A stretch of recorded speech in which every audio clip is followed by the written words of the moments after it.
ನಮ್ ಭಾವನೆ ಒಂದ, ನಮ್ ಭಾಷೆಯು ಒಂದ, ಹಾಗೆ ನಮ್ಮ ಬದುಕು ಕೂಡ ಒಂದ. ಆದ್ರೂ ಕೂಡ ನಮ್ಮ ಭಾಷೆಯಲ್ಲಿ ಮಾತ್ರ ನಾವು ವಿವಿಧ ಶೈಲಿಯಲ್ಲಿ ಮಾತಾಡ್ತೀವಿ. ಸೊ ಅಂದಂಗ ನಾ ಏನ್ ಹೇಳಾಕ್ ಹೊಂಟೀನಿ ಅಂತ ಯೋಚನೆ ಮಾಡ್ತಿದ್ದೀರಾ? ಚಿಂತೆ ಬ್ಯಾಡ್ರಿ, ಚಿಲ್ಲಾಗ್ರಿ. ಯಾಕಂತಂದ್ರ ನಾನೀಗ ಮಂಡ್ಯದಲ್ಲಿದ್ದೀನಿ. 87ನೇ ಅಖಿಲ ಭಾರತ ಸಾಹಿತ್ಯ ಸಮ್ಮೇಳನ ನಡೀತಾ ಇರೋದ್ರಿಂದಾಗಿ ನಾ ಮಂಡ್ಯಕ್ ಬಂದೀನಿ. ಮಂಡ್ಯದ ನೆಲದಲ್ಲಿ ಏನೇನೆಲ್ಲ ಐತಿ ಅಂತ ಹೇಳಿ ನಿಮಗ್ ತೋರಿಸ್ತಾ ಹೋಗ್ತೀನಿ. ನೀವೆಲ್ಲ ನೋಡ್ ಬರ್ರಿ. ನೀವ್ ನೋಡ್ಬಹುದ್ರಿ, ಇತ್ತೀಚಿನ ಕಾಲಮಾನದಾಗ ಹಳ್ಳಿ ಜೀವನ ಬಹಳ ದೂರ ಆಗೈತಿ. ಅಂತಂದ್ರ ನಾವೆಲ್ಲಾ ಸಿಟಿಗ್ ಬಂದ್ ಸೆಟ್ಲ್ ಆದ್ಮೇಲೆ ಹಳ್ಳಿನ ಮರ್ತ್ ಬಿಟ್ಟೇವ್ರಿ. ಹಂಗಾಗಿ ಇವತ್ತ ಮಂಡ್ಯದಲ್ಲಿ ಸಂಪೂರ್ಣವಾಗಿ ಇಡೀ ಕರ್ನಾಟಕದ ಸಾಹಿತಿಗಳ ಜೊತೆಗೆ ಕರ್ನಾಟಕದ ಮೂಲೆ ಮೂಲೆಯಲ್ಲಿರುವಂತಹ ಹಳ್ಳಿ ಜೀವನ ನಮಗ್ ಕಾಣಕತ್ತೈತಿ. ಸೊ ನೀವು ನೋಡ್ಬೋದಲ್ರಿ, ಇದೆಲ್ಲ ಏನು ಅಂತಂದ್ರ ಹಳ್ಳಿಗಳಲ್ಲಿ ಬಳಸುವಂತಹ, ರೈತನ ಮನೆಯಲ್ಲಿ ಬಳಸುವಂತಹ ವಸ್ತುಗಳ್ರಿ ಇವೆಲ್ಲ.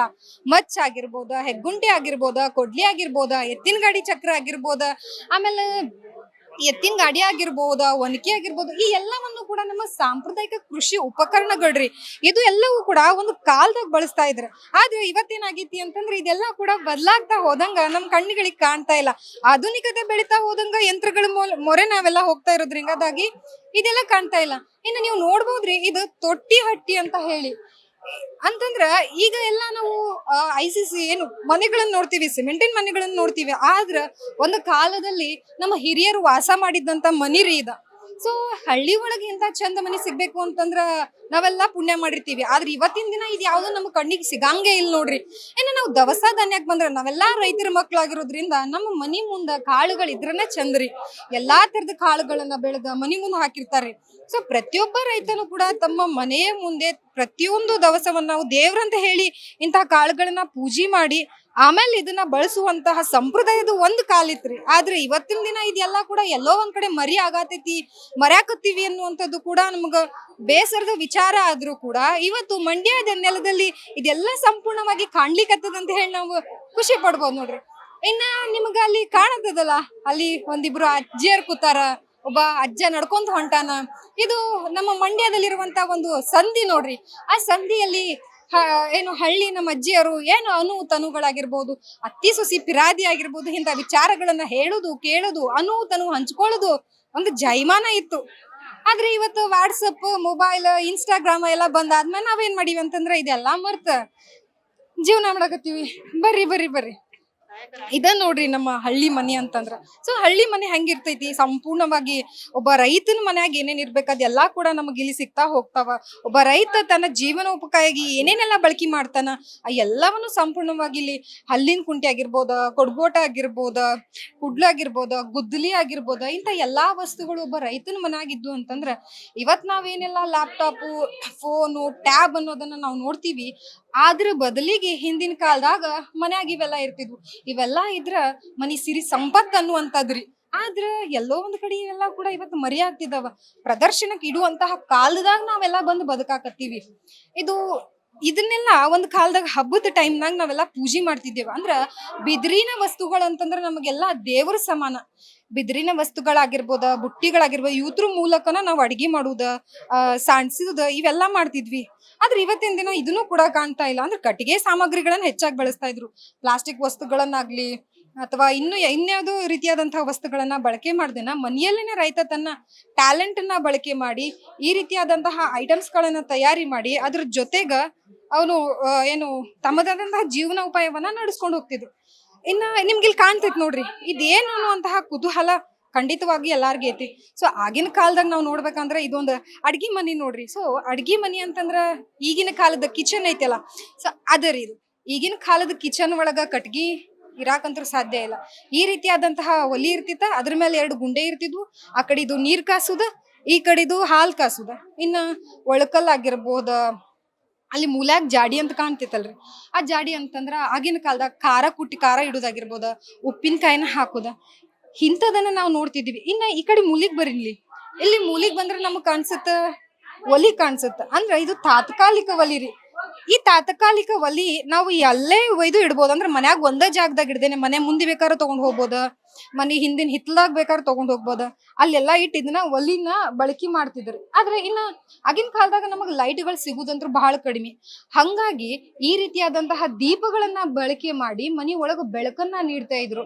ಎಷ್ಟೋ ಸಲ ನಾವೆಲ್ಲ ಕೇಳಿರ್ತೀವಿ, ದೀಪದ ಬೆಳಕಿನಲ್ಲಿ ಸಾಹಿತಿಗಳು ಸಾಧಕರು ಓದಿ ಇವತ್ತು ತತ್ವಜ್ಞಾನಿಗಳನ್ನಾಗಿದ್ದಾರೆ ಅಂತ ಹೇಳಿ. ಸೊ ಇದೇ ದೀಪನ ಬಳಕೆ ಮಾಡಿ ಅವತ್ತಿನ ಕಾಲಮಾನದಾಗ ಜನರು ಹಂಗ್ ಬಂದಿರುವಂತದ್ದು ನೀವು ನೋಡತ್ತೀರಿ. ಇದನ್ನೇ ನಾವು ಮರೆತು ಇವತ್ತು ನೋಡುವುದಕ್ಕೆ ಇಷ್ಟು ಜನ ಇಲ್ಲಿ ಬರಾಕತ್ತಾರಂದ್ರ ಎಷ್ಟು ಬದಲಾವಣೆ ಹೊಂದಿವಂತ ಹೇಳಿ ನಮಗ ಸಂಪೂರ್ಣವಾಗಿ ಕಾಣ್ತಾ ಹೋಗ್ತೈತಿ. ಇದೆಲ್ಲ ನಾವು ಹಿತ್ತಾಳಿ ಪಾತ್ರೆ ಅಂತ ಕರಿತೀವ್ರಿ. ಇದ್ರಾಗ ಅಡ್ಗೆ ಮಾಡಿದ್ರ ಆರೋಗ್ಯ ಉತ್ತಮ ಅನ್ನೋದನ್ನ ನಾವು ಕೇಳಿದ್ವಿ, ಆದ್ರೆ ಯಾರು ನಾವು ನೋಡ್ತಾ ಇಲ್ಲ. ಸೊ ಇದೆಲ್ಲಾನು ಹಿಂದಿನ ಕಾಲದಾಗ ಬಳಕೆ ಮಾಡುವಂತಹ ವಸ್ತುಗಳಾಗಿರ್ಬೋದು.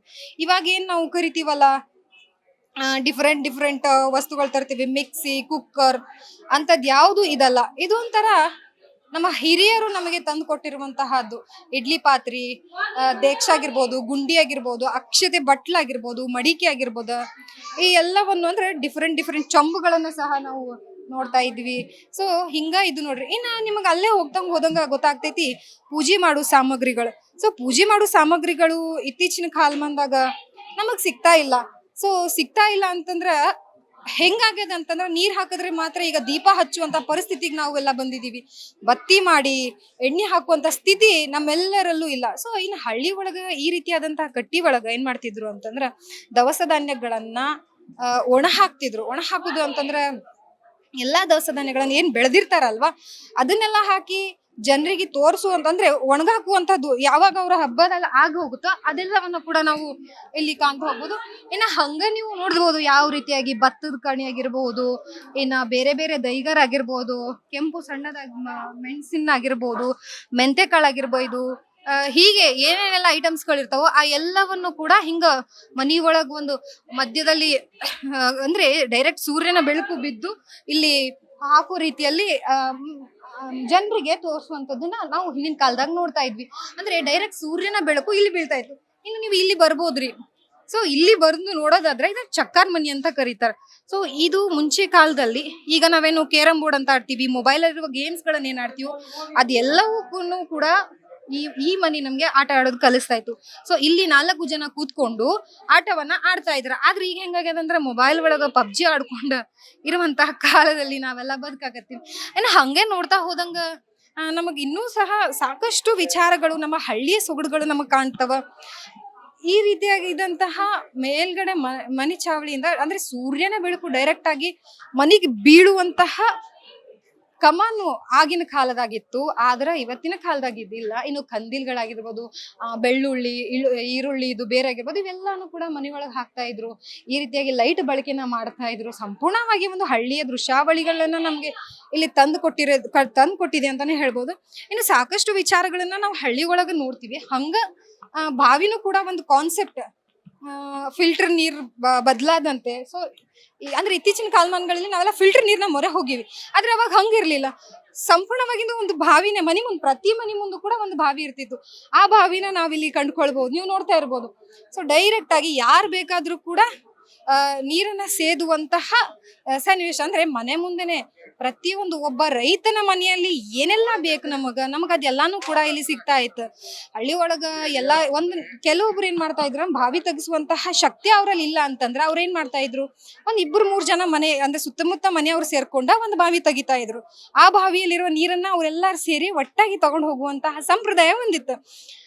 ಆ ಸಂಪ್ರದಾಯನ ಇಲ್ಲಿ ನಾವು ನೋಡ್ಬೋದು. ಹಂಗ ಇದು ನಮ್ಮ ಮನಿಯ ಹಿತ್ತಲ್ರಿ. ಈ ಹಿತ್ತಲ ಒಳಗ ದನಾನು ಕಟ್ತೀವಿ. ನೀವು ನೋಡ್ಬೋದು, ದನಕ್ಕಂತ ಹೇಳಿ ಇದೊಂದು ಕೊಟ್ಟಿಗೆ ತರ ಮಾಡಿರ್ತಾರ. ಈ ಕೊಟ್ಟಿಗೆಗೆ ಇದು ದವಣಿ ಅಂತಂದ್ರೆ ಏನು ಅನ್ನೋ ಪ್ರಶ್ನೆ ಬರುತ್ತೆ. ಸೊ ಇಲ್ಲಿ ದನಗಳಿಗೆ ಹಾಕುವಂತ ಹುಲ್ಲನ್ನ ಹಾಕಕ ಇದು ಒಂದು ರೀತಿ ಇದು ಮಾಡಿರ್ತಾರೆ. ಇದಕ್ಕೆ ದವಣಿ ಅಂತ ಕರೀತಾರೆ.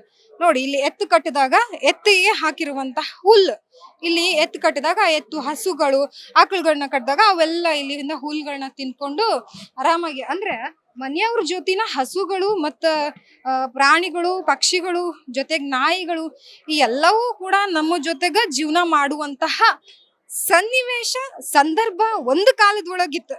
ಎಲ್ಲವೂ ಅದೆಲ್ಲ ಇವತ್ತು ಮರಿ ಆಗತೈತಿ ಅನ್ನುವಂತಹದ್ದು ಕರೆ ವಿಚಾರ ಆದ್ರೂ ಕೂಡ ಇವತ್ತಿನ ದಿನ 87ನೇ ಅಖಿಲ ಭಾರತ ಕನ್ನಡ ಸಾಹಿತ್ಯ ಸಮ್ಮೇಳನದ ಮಂಡ್ಯ ಮಣ್ಣಿನಲ್ಲಿ ಈ ಎಲ್ಲವೂ ಕೂಡ ಹಳ್ಳಿಯ ಸಂಪೂರ್ಣ ಸೊಗಡನ್ನ ಕಟ್ಟಿಕೊಡುವಂತಹ ಏನು ಕಟ್ಟಿಕೊಟ್ಟಿರ್ತಾರೆ ಅಂತಾನೆ ಹೇಳ್ಬೋದು. ಅಷ್ಟು ಸುಂದರವಾಗಿ ನಾವು ಮರೆತಿರುವಂತಹ ಆಧುನಿಕ ಯುಗದಲ್ಲಿ ಬದುಕ್ತಾ ನಾವೇನು ಎಲ್ಲವನ್ನು ಕಳ್ಕೊಂಡು ಬಂದೀವಲ್ಲ, ಆ ಎಲ್ಲಾನು ಕೂಡ ನಮಗೆ ಇಲ್ಲಿ ಸಿಗಾತೈತಿ.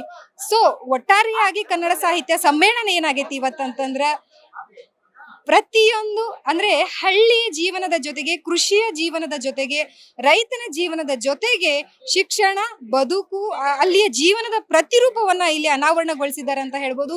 ಸೊ ಇನ್ನೂ ಒಂದು ದಿನಗಳ ಕಾಲ ಸಂಪೂರ್ಣವಾಗಿ ನಡೆಯುವಂತಹ ಸಾಹಿತ್ಯ ಸಮ್ಮೇಳನದಲ್ಲಿ ತಾವು ಕೂಡ ಭಾಗಿಯಾಗ್ರಿ, ಮಸ್ತ್ ಎಂಜಾಯ್ ಮಾಡ್ರಿ. ಏನೇನ್ ಐತಿ ಇಲ್ಲಿ ಹಂಗೆ ಪುಸ್ತಕಗಳದಾವ, ಅದ್ರ ಬಗ್ಗೆ ತಿಳ್ಕೋರಿ, ಮಾಹಿತಿ ತಿಳ್ಕೋರಿ, ಮಕ್ಕಳಿಗೆ ಜ್ಞಾನ ಕೊಡ್ರಿ. ನಿಮ್ಮ ಮುಂದಿನ ಮಕ್ಕಳಿಗೆ ಎಲ್ಲಾ ನಮ್ಮ ಹಿರಿಯರು ಹೇಳ್ತಾರ ಕನ್ನಡ ಭಾಷೆ ಮರಿ ಆಗತೈತಿ ಅಂತ ಹೇಳಿ, ಆದ್ರೆ ನಾವು ಅದನ್ನ ಬಳಸ್ತಾ ಇಲ್ಲ. ಕಾರಣ ನಾವೇ ಏನು ನಮ್ಮ ಮಕ್ಕಳಿಗೆ ಆ ಸ್ಕೂಲ್ಗೆ ಹಾಕೋಣ, ಈ ಸ್ಕೂಲ್ಗೆ ಹಾಕೋಣ ಅನ್ನೋ ಒಂದು ಆಲೋಚನೆಯಿಂದ ನಾವೆಲ್ಲ ಮರಿತಾ ಇದ್ದೀವಿ. ಅದನ್ನ ಬಿಡೋಣ. ಹಾಗೆ ನಮ್ಮ ಹಿರಿಯ ಸಾಹಿತಿಗಳು ಮತ್ತು ಕವಿಗಳ ಒಂದು ಮಾತು ಹೇಳ್ತಾರ, ನಾನು ಬೇಕಿದ್ರೆ ಸೇದೋದನ್ನ ಬಿಡ್ತೀನಿ, ಕುಡಿಯೋದನ್ನ ಬಿಡ್ತೀನಿ, ಆದ್ರೆ ನಮ್ಮ ಕನ್ನಡ ಭಾಷೆಯನ್ನ ಮಾತಾಡೋದನ್ನ ಬಿಡಂಗಿಲ್ಲ ಅಂತ ಹೇಳಿ. ಸೊ ನಾವು ಸಹ ಕನ್ನಡ ಭಾಷೆಯನ್ನ ಉಳ್ಸೋಣ, ಬೆಳೆಸೋಣ, ಜೊತೆಗೆ ನಮ್ಮ ಸಂಸ್ಕೃತಿಯನ್ನ ಬೆಳೆಸ್ಕೊಂಡು ಹೋಗೋಣ ಅಂತ ಹೇಳಕ್ ಇಷ್ಟಪಡ್ತೀನಿ.